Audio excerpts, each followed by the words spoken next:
Hi, welcome to Improve Work podcast. Here you'll find resources to level up your leadership role and create the team that you want. It's Daniela here. Feel free to ask me questions about today's episode's topic. Also, if you would like me to speak about a specific topic, let me know. You'll find my email address in the description of this episode.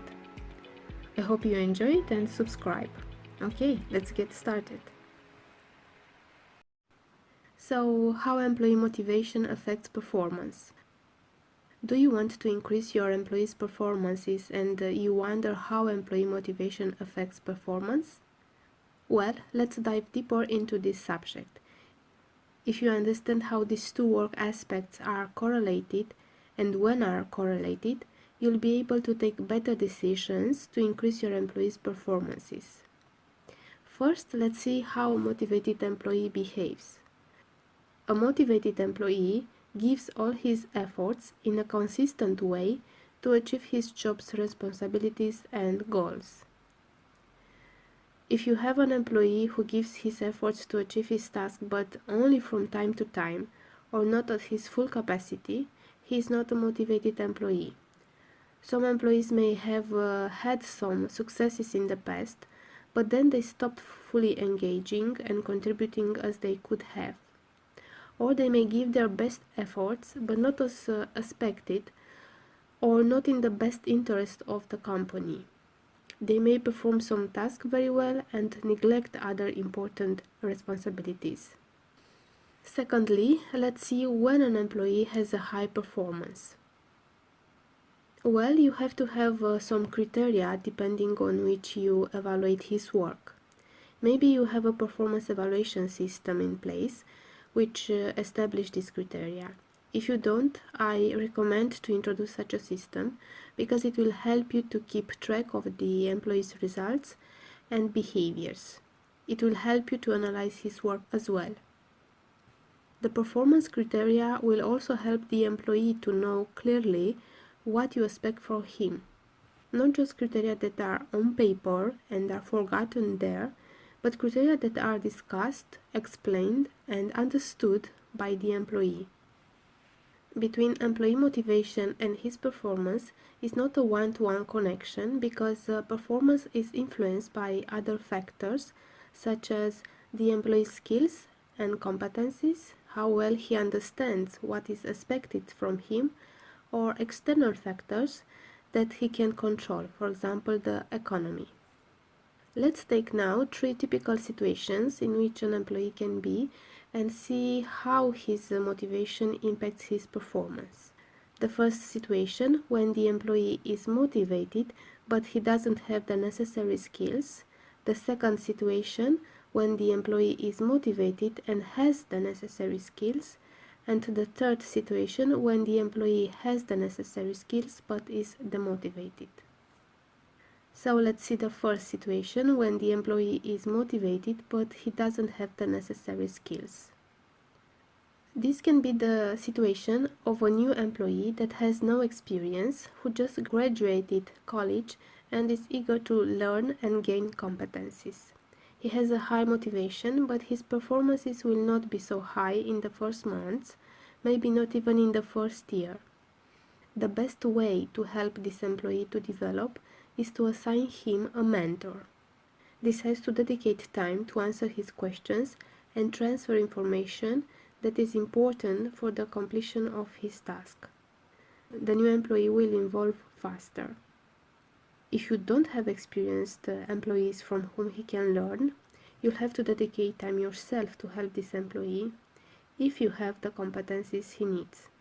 If his role requires competencies that you don't have or that you know just at a basic level, it will be very difficult for the employee to develop.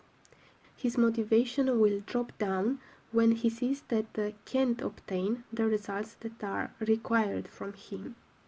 I often heard hire for attitude and not for competencies, because competencies can be learned, but attitudes are hard to change.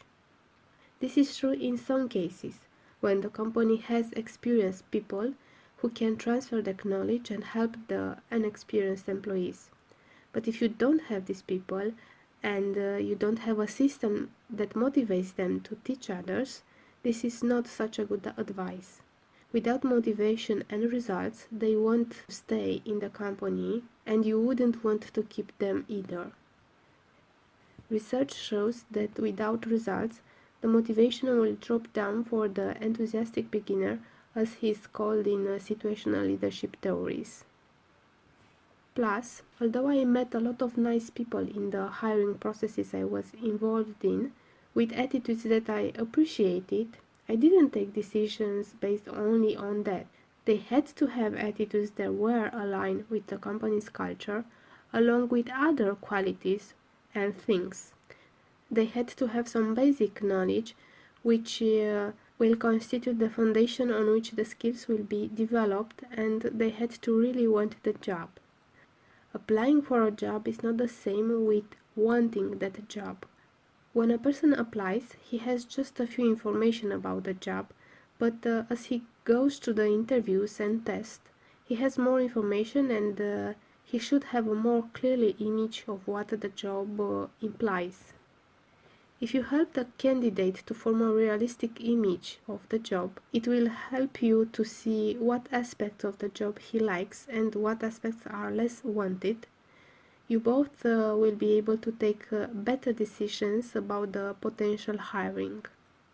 Their good attitudes don't predict if they will be productive, if they are motivated by the job, or if they will stay for a long time with the company. So, if you have a motivated but inexperienced employee, you need to give him the support that he needs to learn the capabilities that he lacks and to have a good foundation to build on. If you hire an engineer who had the low scores on the technical test from the selection process, chances are that he will not perform well with all the help that he will get. Only in this way he will maintain his motivation and he will perform well after a while. How much time it will take him to perform at the level you want? This depends on the amount of the things that he has to learn. Let's see the second situation, when the employee is motivated and has the necessary skills. This is the happiest situation. The employee is satisfied with his job and has the skills that are needed to perform his task. He is willing to give his best efforts to accomplish his job's goals, and thus he has great chances to achieve high performance. As mentioned earlier, performance can be affected even in this case by other factors such as how well the employee understood the task, what were given to him. If the goals were not explained clearly, or if the employee understands something else, his efforts will not be directed in the right direction. His efforts and time will be wasted. Did this ever happen with your employees? Or can be affected by external factors that cannot be controlled by him, like changes in the market or in the economy. For example, no matter how motivated is a real estate seller representative and how much competent he is, he will not succeed to sell if the economy goes through a recession and people can't afford to buy the houses he is selling. The challenge here is to keep the employee motivated. Have you had employees who were motivated at one point and performed well, but lost their engagement over time? Something must have decreased their motivation. For example, their efforts weren't appreciated as they would have liked, or these weren't seen at all. This often happens in teams where the members have common tasks and goals. Their individual efforts and contributions can be lost in the end results. Or lack of variety can decrease motivation. An employee can be motivated by his task for a period of time, but if he wants to grow and doesn't have the chance to add new responsibilities or to have a higher autonomy, he may lose his motivation. Or changes in leadership can decrease motivation. One employee can have a very good relation with one boss and a very bad one with a new boss.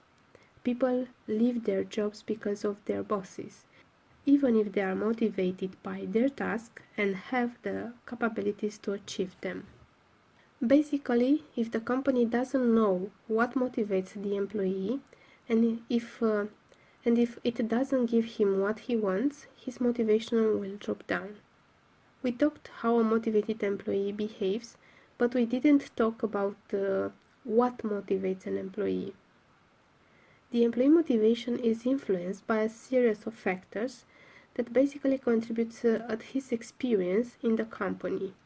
The task that he has, the benefits he receives, the work relationships that he has, the leadership that he receives, the work conditions, the development opportunities that he has, the company's culture, etc. One employee can be motivated by one of these factors and demotivated by another one. He can be motivated by his salary, but be dissatisfied by the relation he has with his boss or by the company's culture. On the other hand, these factors have a different importance for each employee, and they have different expectations related to this. One employee can be happy with the working conditions, and another one can be discontent by the same conditions. Maybe the first one worked in harder conditions at other jobs, and the second one had better working conditions at his previous jobs. They have different experiences and different expectations. Okay, let's go further to the third situation, when the employee has the necessary skills but is demotivated. In this case, lack of motivation usually impacts the employee performance in a negative way. Because he is not engaged, the quality and it's possible the quantity of work will decrease. As mentioned earlier, the reasons for his disengagement can be varied. The best thing that the employer can do in this case is to find out the reasons for which the employee is demotivated. You will not find these reasons in statistics. This can give you some clues, but the reality is that each one of us have different motivational drivers, and what motivates an employee is not always what motivates another employee. You can do this by having a one-to-one meeting with the employee to find out the reasons. He may be discontent by the task that he receives, by the relationships with his coworkers, by the volume of his task, by the fact that he didn't receive any feedback after he made a lot of efforts to accomplish something important for the company, etc. The measures that you will take to improve his motivation depends on these reasons. Rarely, it can be the case when the employee obtains great results even if he doesn't give all his efforts. It can be a recruiter who is hiring for a job position for which are many candidates at a specific moment in time, and he doesn't have to look for them, doesn't have to convince them to change their jobs. They are available already. Or can be the case of a sales person who made a great deal with someone just because the buyer is an old friend of his and not because he has great sales skills. When the lucky situation is gone, the results drop down. A person can be demotivated but choose to perform well because he has a strong work ethic until he finds a new job. His focus and attention may decrease because he is concentrated to find a new job or to build a business, but he still have good results. This will still affect your company's productivity because you'll have to replace him eventually when he leaves, which will disturb the workflow. As a leader, you have the power to change your team members' motivation, maintain it, and improve it no matter of their current level of motivation. You have the authority to discuss with them about this and to take decisions that will impact their motivation in a positive way. Okay, so we discussed about how a motivated employee behaves, when an employee has a high performance, what other factors influence the employee performance, and we discussed about 3 typical situations in which an employee can be and how his motivation impacts his performance. If you are interested to learn more about how you can improve your employees' motivation through individual discussions with them, I can help you through my online program named How to Motivate Your Employees so they care for your business and help you grow it. Go to the bottom of this page and you'll find a box about this program. Click the button from there and it will take you to the page that describes this program. If you have questions, you can always schedule a short call with me. You'll find the details to schedule this call on that page. If you like this blog post, subscribe to receive notifications for new posts. Don't forget to check the online program at the end of this page. Thank you so much for listening. Bye bye.